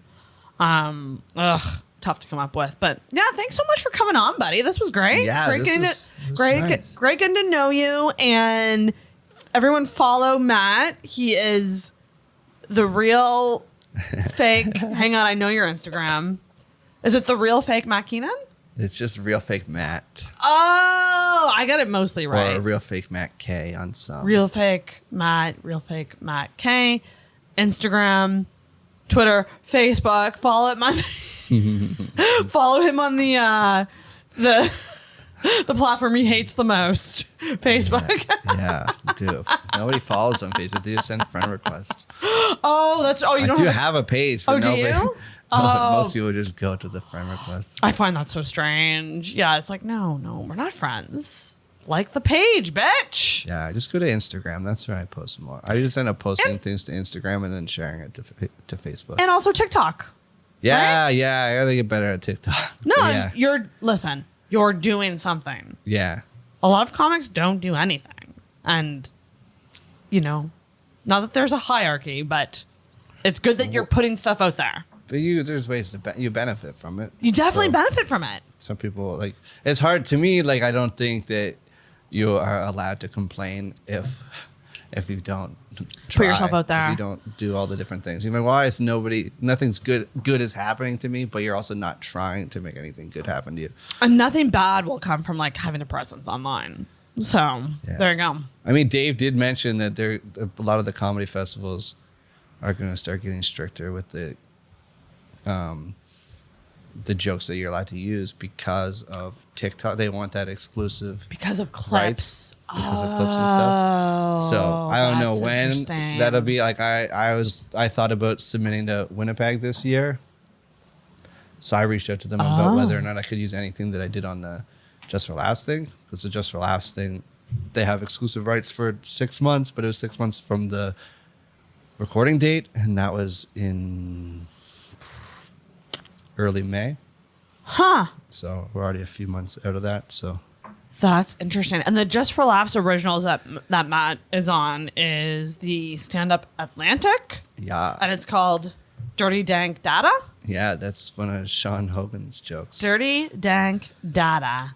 And check that out because it's a bunch of other comics too. Sean Hogan, Lynn Woods, Chris Hovey, Hovey. James Mullinger. Ooh, the great James Mellinger. Chanel Freire. Yeah. Darren Elmore and Brad Rice. I think that's everyone that was on it. Yeah, please check that out. It's great. And thanks so much for doing this again. And you get, we didn't, I always forget about the bell, but you can ring the bell to end the podcast. I was like, what kind of bell ring is that? Some people go, I know. It matches my energy. Thank you for listening to the Intoxicated Podcast.